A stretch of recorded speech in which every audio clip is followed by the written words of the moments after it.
Reverend Paris, the infamous prosecutor of what came to be known as the Salem witch trials, and Hamlet, the vindictive prince of Denmark, have a lot in common.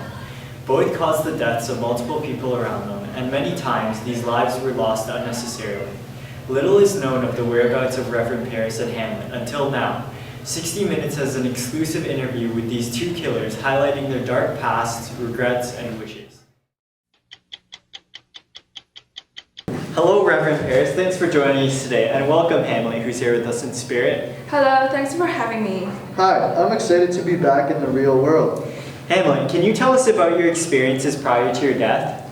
Well, I realize now that my tragic flaws was my inability to act to avenge my father's death. Tunnel vision took over and I lost sight of everything else, including those that I loved. My dear Ophelia committed suicide because of me.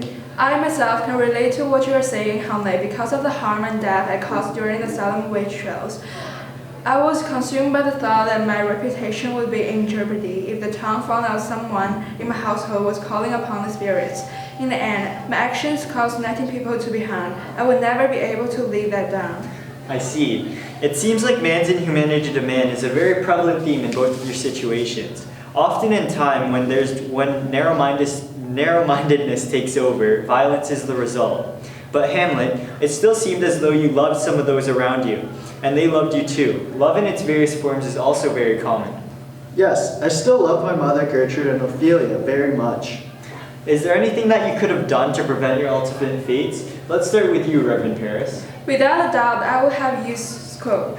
My friend introduced me to scope shortly after I left Salem, and I can honestly say that my life has taken a turn for the better. I'm more in tune with God, and I have joined the monastery to live a quiet life as a monk. Scope helped me see all the emotion that I overlooked because of my tunnel vision. I see, but how exactly did scope help you fix your problems? It helped me see my problems, but what I like about scope is that it still requires me to put in an effort, yet at the same time it helps me become a more proactive person. Yes, people should not be confused. Scope is not Dallon's product, the time machine. If that were the case, I'd be alive right now. But I can tell you right now that had I had scope when I went to avenge my father's death, many lives would have been spared. How so? I killed Polonius so impulsively through the curtain, without even looking. My recklessness should not be forgiven, but if I had used scope, I would have seen my rash behavior and adjusted my temperance accordingly. I would have not seen Ophelia's cry for love using scope's playback feature, as well as Claudius's scheme. I would have seen that my dear mother Gertrude didn't have the slightest knowledge of Claudius's murder for my father. This unfortunate chain of events all happened because I failed to see the bigger picture. It really seems that scope would have been beneficial to you guys. Perhaps you could even be alive today, Hamlet. Do you have any advice for any non-users or users of scope? Yes, first of all, for those who haven't used scope yet, you must try it. It will improve your life and the lives of those around you. No more sad or forgotten family or innocent hangings.